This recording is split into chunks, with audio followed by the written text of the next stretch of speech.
Hello everyone. आज हम 12th class की ज्योग्राफी का 3rd चैप्टर करेंगे, जनसंख्या संगठन। इसका फर्स्ट क्वेश्चन है, लिंग संगठन के संदर्भ में निम्नलिखित कथनों पर विचार कीजिए।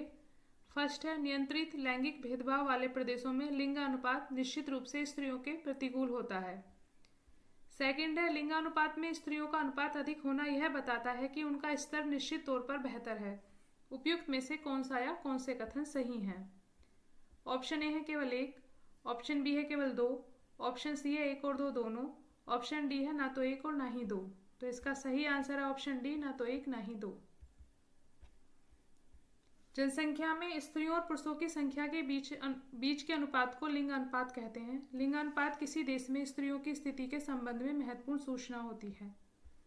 जिन प्रदेशों में लैंगिक भेदभाव अनियंत्रित होता है वहां लिंग अनुपात निश्चित रूप से स्त्रियों के प्रतिकूल होता है, इसलिए फर्स्ट सही नहीं है। लिंग अनुपात में अधिक स्त्रियों के होने का अर्थ निश्चित तौर पर यह बिल्कुल नहीं है कि उनका स्तर बेहतर है। यह स्थिति तब भी हो सकती है जब पुरुष रोजगार के लिए अन्य क्षेत्रों में प्रवास कर गए हों, इसलिए दो भी सही नहीं है। नेक्स्ट क्वेश्चन है, यूरोप के देशों में पुरुषों की संख्या के कम होने का निम्नलिखित में से एक कारण है। ऑप्शन ए है अत्यधिक पुरुष उत्प्राशन, बी है स्त्रियों की उच्च जन्म दर, ऑप्शन सी है पुरुषों की उच्च मृत्यु दर और ऑप्शन डी है पुरुषों को निम्न जन्म दर। तो इसमें ऑप्शन ए सही है, अत्यधिक पुरुष उत्प्रवासन। यूरोप के देशों में पुरुषों की कमी भूतकाल में विश्व के विभिन्न भागों में अत्यधिक पुरुष उत्प्रवासन तथा स्त्रियों की बेहतर स्थिति के कारण है। नेक्स्ट क्वेश्चन है, संयुक्त अरब अमीरात में लिंगानुपात के निम्न होने का कारण है। फर्स्ट है रोजगार के लिए अत्यधिक पुरुष कार्यबल का अप्रवास, सेकंड है स्त्रियों का उत्प्रवास, थर्ड है पुरुष जन्म दर का अत्यधिक होना। उपयुक्त में से कौन सा या कौन से कथन सही नहीं है? ऑप्शन ए है केवल एक, ऑप्शन बी है केवल एक और दो, ऑप्शन सी है केवल दो और तीन, ऑप्शन डी है एक दो और तीन। तो इसका सही आंसर ऑप्शन सी है दो और तीन। विश्व में स्त्रियों की सबसे कम संख्या संयुक्त अरब अमीरात में है। कुल जनसंख्या के लगभग 27% महिलाएं हैं। इस असंतुलन का कारण यह है कि दुबई, जो दुनिया के सबसे बड़े महानगरीय शहरों में से एक है, में विश्व के कई देशों के पुरुष रोजगार के लिए प्रवास करते हैं, जिस कारण यहाँ पर पुरुषों की संख्या अत्यधिक है, अत्यधिक हो गई है, इसलिए कथन फर्स्ट सही नहीं है। सॉरी, कथन फर्स्ट सही है जबकि कथन दो और तीन सही नहीं है, मैंने उल्टा बोल दिया, सॉरी। नेक्स्ट क्वेश्चन है, निम्नलिखित कथनों पर विचार कीजिए। फर्स्ट है 15 से 66 आयु वर्ग की जनसंख्या कार्यशील जनसंख्या का प्रतिनिधित्व करती है। सेकंड है युवा जनसंख्या के उच्च अनुपात का अर्थ है कि प्रदेश में जन्म दर निम्न है। और थर्ड है जनसंख्या पिरामिड का प्रयोग जनसंख्या की आयु लिंग संरचना और दर्शाने के लिए किया जाता है। उपयुक्त में से कौन सा या कौन से कथन सही हैं? ऑप्शन ए है केवल एक और दो, ऑप्शन बी है केवल तीन, ऑप्शन सी है केवल दो और तीन और ऑप्शन डी है एक दो और तीन। तो इसका सही आंसर है ऑप्शन बी, केवल तीन। आयु संरचना विभिन्न आयु वर्गों में लोगों की संख्या को प्रदर्शित करती है। 15 से 59 आयु वर्ग के बीच जनसंख्या का बड़ा आकार एक विशाल कार्यशील जनसंख्या को इंगित करता है, इसलिए फर्स्ट कथन सही नहीं है। 60 वर्ष से अधिक आयु वाली जनसंख्या का एक बड़ा अनुपात उस वृद्ध जनसंख्या को प्रदर्शित करता है जिसे स्वास्थ्य संबंधी सेवाओं के लिए अधिक खर्च की आवश्यकता है।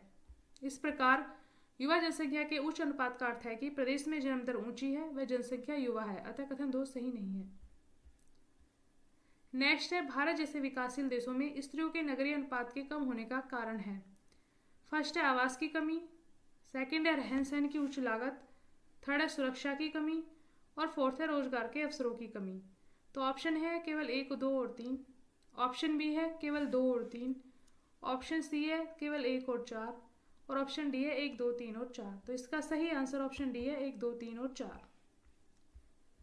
भारत जैसे विकासशील देश में अभी भी ग्रामीण क्षेत्रों में कृषि कार्यों में महिलाओं की सहभागिता काफी ऊंची है, जबकि नगरीय क्षेत्रों में पुरुष प्रधान प्रवास के कारण लिंग अनुपात भी पुरुषों के अनुकूल है। नगरीय क्षेत्रों में स्त्रियों की संख्या कम होने का कारण आवास की उपलब्धता, सुरक्षा, रहन सहन की ऊंची लागत तथा रोजगार के अवसरों की कमी रही है, जो महिलाओं को गांव से नगरीय क्षेत्रों में प्रवास से रोकते हैं। नेक्स्ट क्वेश्चन है, निम्नलिखित कथनों पर विचार कीजिए।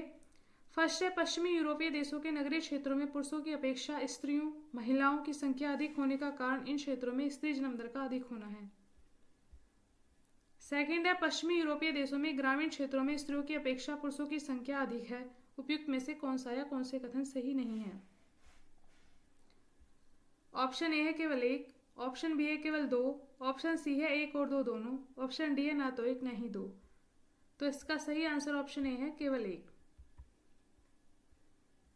पश्चिमी देशों के ग्रामीण क्षेत्रों में स्त्रियों की अपेक्षा पुरुषों की संख्या अधिक है, जबकि नगरीय क्षेत्रों में स्त्रियों की संख्या पुरुषों की अपेक्षा अधिक है। ऐसा नगरीय क्षेत्रों में रोजगार के अवसरों की अधिक संभावनाओं और अनुकूल परिस्थिति के कारण हुआ है, इसलिए कथन फर्स्ट सही नहीं है, जबकि कथन सेकंड सही है।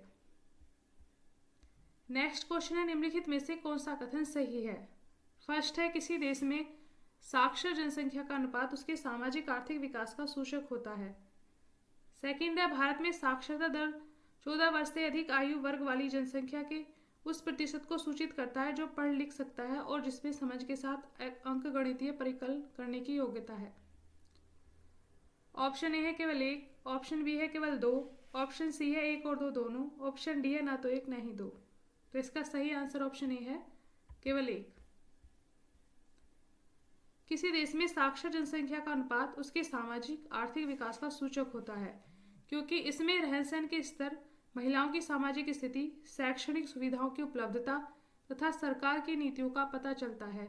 आर्थिक विकास का स्तर साक्षरता का कारण एवं परिणाम दोनों है, इसलिए कथन फर्स्ट सही है। भारत में साक्षरता दर 14 नहीं बल्कि 7 वर्ष से अधिक आयु वर्ग वाली जनसंख्या के उस प्रतिशत को सूचित करती है जो पढ़ लिख सकता है और जिसमें समझ के साथ अंकगणितीय परिकलन करने की योग्यता है, अर्थात कथन दो सही नहीं है।